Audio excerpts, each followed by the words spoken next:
The air in the secure briefing room was thick with the scent of freshly brewed victory and slightly stale prestige. It was the eve of February 24th, 2022, and director Sergei stood before a projection screen glowing with the diagram. The plan was Project Valentine's Dash, which was designed as a 3-day engagement strategy for the military forces. Sergei straightened his tie, addressing Colonel Pavel, whose uniform seemed several sizes too small for the anxiety. Pavel, look at this masterpiece. Sergei purred, tapping the screen where colored arrows labeled Swift Triumph converged. It is less a military operation and more a high-speed corporate merger, where we deliver the proposal and they sign. We shake hands and we are back for Friday tea. So the total duration is 72 hours, and we call it the Blitzkrieg First Date. Pavel was the logistics officer responsible for ensuring that several thousand tons of materiel arrived where needed. He felt this task was fundamentally incompatible with Sergei's concept of swift triumph, and fidgeted with his notepad. Sir, the plan is ambitious. Are we absolutely certain that our partner, Ukraine, is ready to be merged this quickly? Pavel asked, wringing his hands, and telling him to remember 2014, because that was smooth, and we sent in the green men. We sent in the little green men, unmarked and professional, and they did not even demand a coffee break or rest. Crimea fell like an overripe plum, and that was a lovely, quiet negotiation which we all enjoyed very much back then. Sergei dismissed the comparison with a wave, saying 2014 was the successful prequel and a delightful, low-stakes meet-cute. This time, we are going for the full-blown Hollywood blockbuster romance, and the script is perfect for a decapitation. The script is perfect, and we execute a decapitation strike on the capital to install the proper management immediately. The population will be thrilled to be demilitarized and denazified, concepts they will understand perfectly, quickly. They will throw flowers, because we are the rescue party, and the prince on the white tank arriving to save them all. Pavel looked at the map with great concern and asked about the logistics director regarding the diesel and supplies. Sergei said it was trivial, and we move fast, so if we are there in 72 hours, we only need 72 hours of supplies to win. It saves us a fortune on diesel if we push the northern front or the Kyiv Express while the southern front secures. The Donbass lads provide a necessary distraction, so it is elegant and efficient, and it is impossible to resist the plan. Pavel stared at the single, thin, red line representing the supply chain across hundreds of kilometers of unfamiliar terrain. I just worry about bottlenecks, Sergei, and potential resistance if they have not read the script for the invasion. Sergei said nonsense, because Zelensky has been offered an evacuation flight, which is the traditional walk of shame. He leaves, and we win, so it is simple. And let us get the first course underway immediately for the victory parade. The first course was the capture of Antonov Airport near Hostomel, a vital airfield intended to serve as the landing pad. It was for the airborne forces necessary to flood Kyiv and force the quick surrender of the government and army. Hours later, Sergei and Pavel were hunched over a bank of monitors, showing grainy, chaotic thermal feeds from the front. The air of victory had been replaced by the smell of lukewarm, forgotten coffee, filling the secure briefing room. So to recap, Sergei muttered, adjusting his glasses. The initial airborne assault was daring. Very daring indeed. Technically flawed. Sergei said, excellent cinematography. I must say, regarding the daring airborne assault on the airfield near the capital, Pavel agreed weakly, but noted that the landing strip is currently unusable for our forces due to the damage caused. Sergei asked unusable how Pavel, and did someone forget to sweep up the snow from the strip for the landing planes? Pavel said, no sir, it is more structurally compromised because the host forces engaged us immediately upon arrival.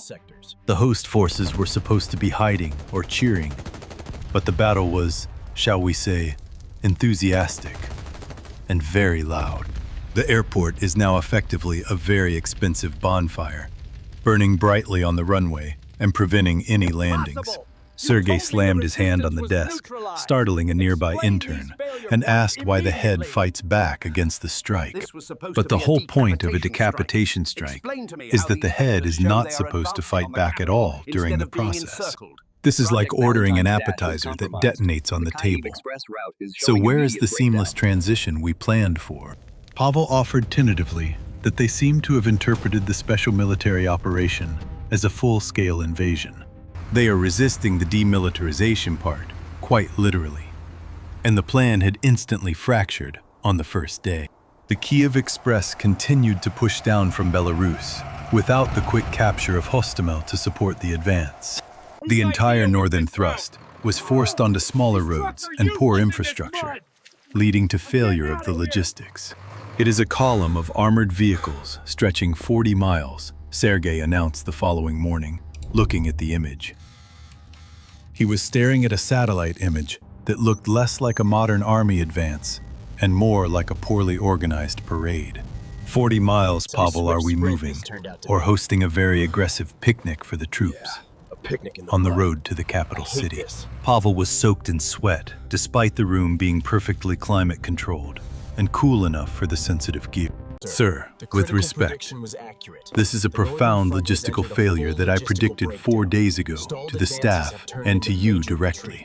Sergei glared, stating, "Prediction is the easy part, Pavel, but explaining it away to headquarters is the actual skill.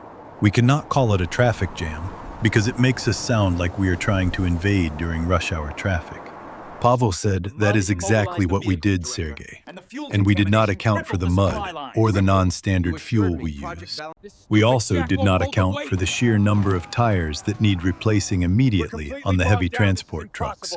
Our maintenance teams are currently bottlenecked behind the entire North Fleet on the road and cannot reach the front." Sergei stroked his chin, adopting a look of profound strategic thought regarding the situation on the northern road. "We need to rebrand this, so we shall call it a strategically stalled operational mass for the press and the public. Or perhaps we call it an extensive, highly mobile administrative holding pattern for the records at the headquarters." Pavel said it is still 40 miles of sitting ducks. Sergei and the Ukrainians are treating it like a mobile shooting range. They are ambushing supply trucks, and our infantry units are running out of fuel and food simultaneously in the field. They are effectively starving right next to a 40-mile convoy of military supplies they cannot access due to traffic.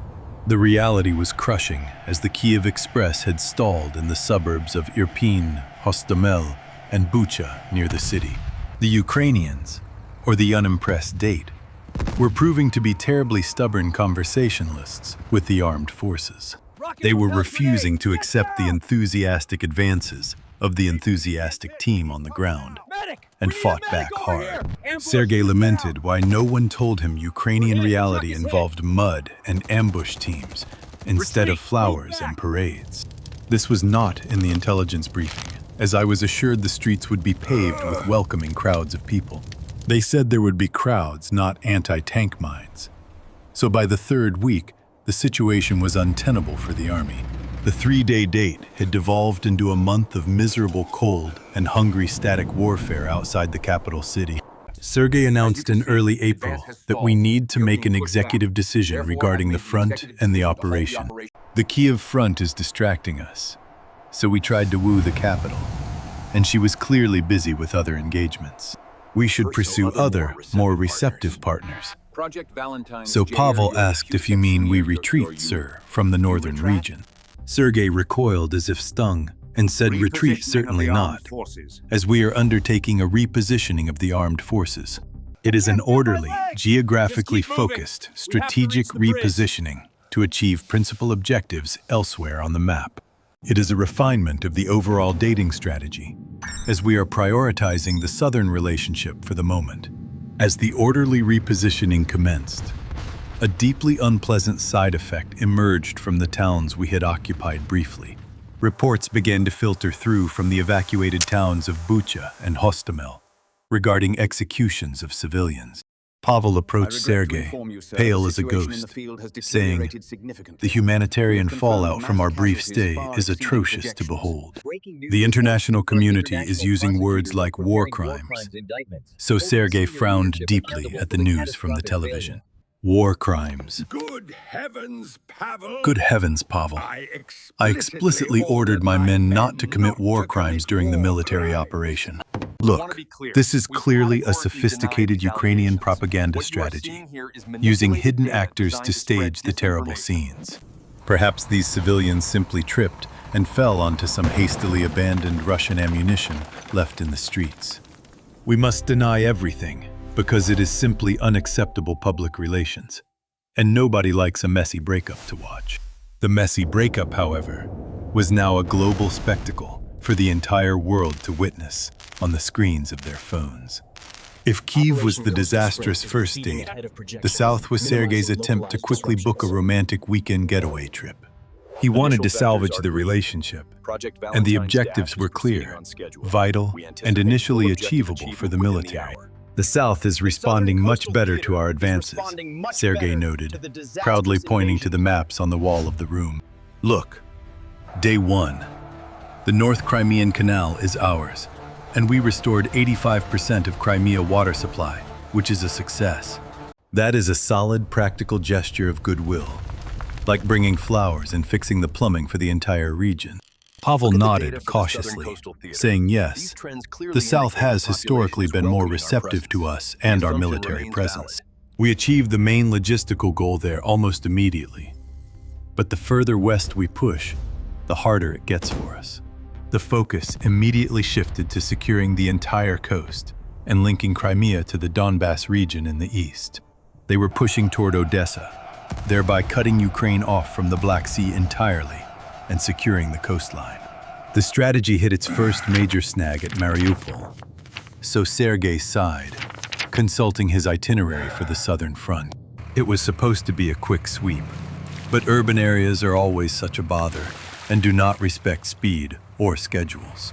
They turn everything into a close quarters argument. So the siege of Mariupol became a brutal, grinding conflict. Sergei watched the casualty numbers climb, comparing them unfavorably to the pristine projections of the original plan. Pavel reported the defenders have retreated into the Azovstal steelworks, which is a metallurgical maze of tunnels.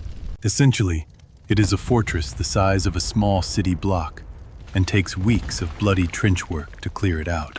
Sergei immediately saw the political downside, saying weeks. Absolutely not, because that looks terrible for the report. I do not want headlines about us struggling with a steel factory, as that sounds like poor industrial management. No, we blockade it and let them sit and think about their life choices.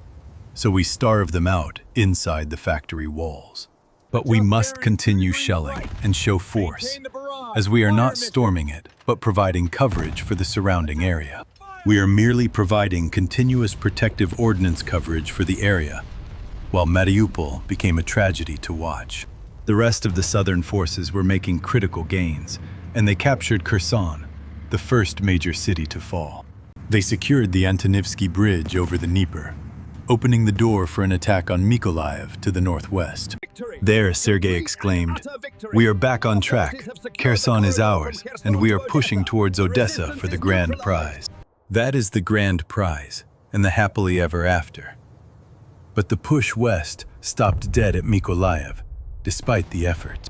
The advance, fueled by the capture of the Antonovsky Bridge, ran into unexpectedly fierce Ukrainian defenses there. It was the military equivalent of realizing your date brought 5 bodyguards to the dinner, and they are all armed. Mykolaiv is proving obstinate, Director Pavel reported, and the Ukrainians are targeting our strategic assets nearby. They use remarkable precision, and reports just came in that the flagship of the Black Sea Fleet had an accident at sea. The Moskva has had a minor accident, so Sergei blinked and asked if it was another accidental fire on the flagship.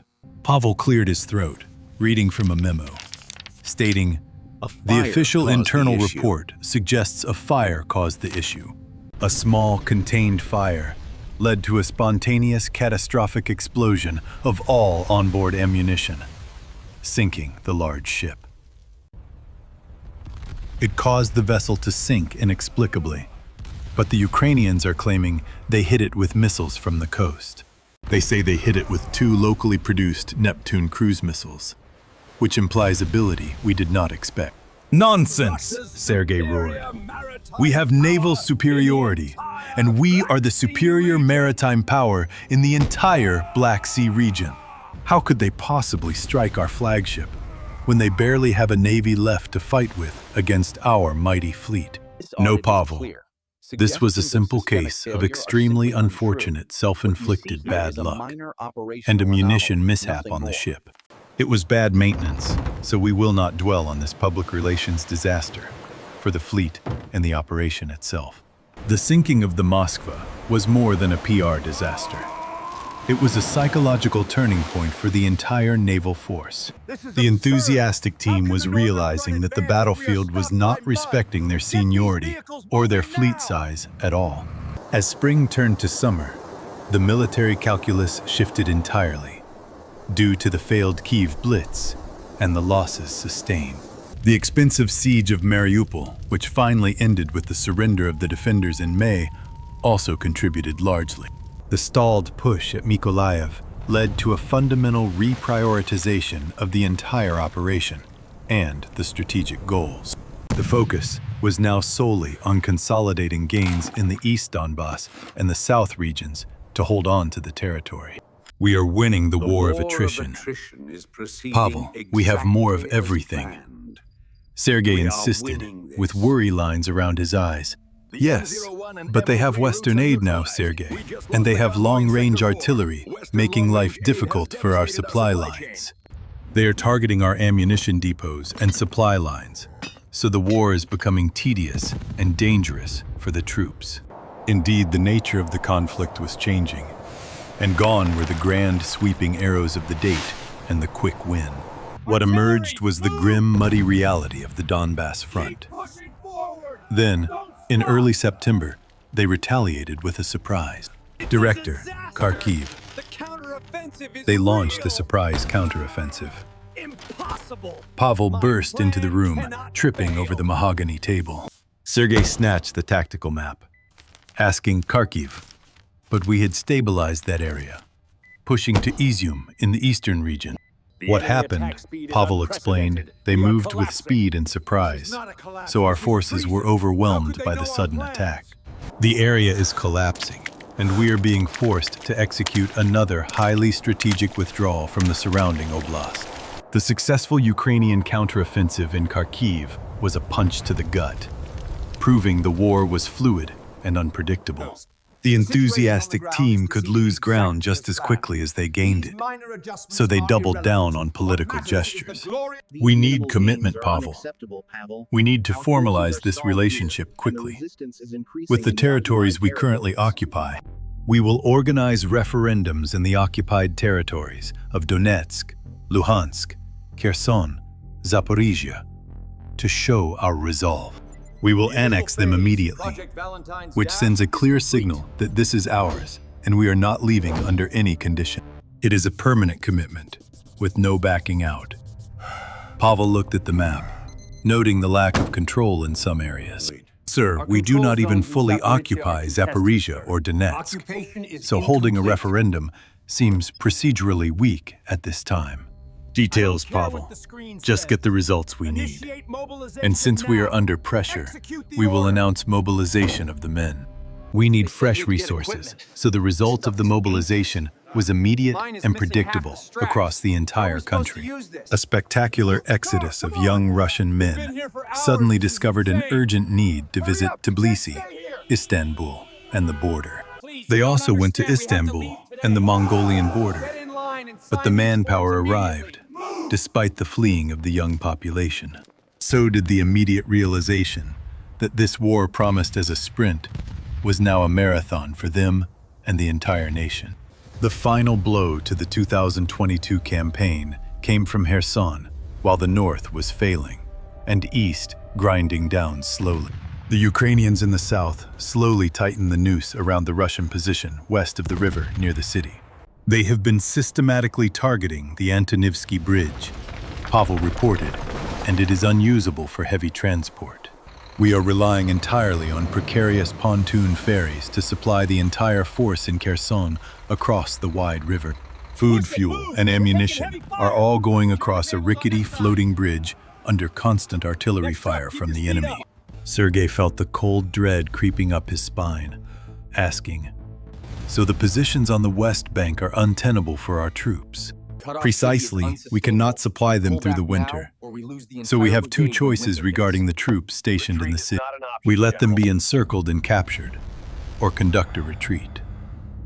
Sergei slumped into his chair, realizing the situation. Retreat. The word itself tasted like ashes, as he had promised a dazzling 3-day dash to Kyiv at the start of the year. He was ending the year with an ignominious retreat from the only regional capital they had captured during the war. We will call it an orderly withdrawal to more favorable defensive positions on the eastern bank of the river Dnieper. We must assure the public that the evacuation of the civilian population was the primary goal of this strategic move. We were simply being chivalrous. But the withdrawal from Kherson was executed competently by the military forces there.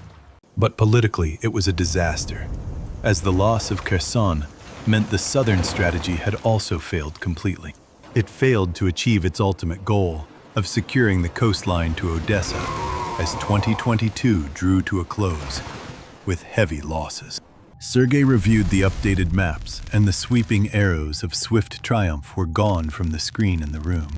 They were replaced by thick, ugly red and blue lines of contact, and the front lines had largely seized up in the mud. Pavel Sergei murmured, pointing to a small, insignificant city in the Donbass. "What is happening in Bakhmut at this moment?" Pavel grimaced, saying that Director is where we are now, and it is brutal trench warfare with minimal gains to show. We are using Wagner mercenaries, and it looks like 1917, only with drones and better coffee for the men in the trenches. Sergei stared at the image of mud trenches, no man land, and a senseless grind for a few meters of ruined concrete. So Sergei whispered, the confidence finally draining from his voice. "We promised a lightning dash to the capital city. We promised a quick 72-hour date, and we ended up in a muddy, year-long, miserable World War I reenactment for the entire army. The dating strategy has fundamentally failed," Pavel said solemnly. And the unimpressed date resisted the charm offensive. She seems to have settled in for a very, very long relationship that is going to be incredibly expensive and violent. Sergei sighed, running a hand over his face, saying, "If we cannot secure a quick victory, we secure a long, static stalemate. We need to focus on what is next, and we need a new strategy for the spring. Something bold to break this hideous status quo.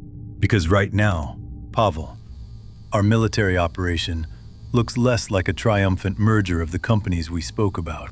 It looks more like a poorly managed, high-casualty office relocation, involving too much paperwork and human suffering. The question remained, how do you escalate a date that has already descended into mud and blood and misery for everyone? It has descended into mutually assured logistical misery, and the enthusiastic team was about to find out the answer.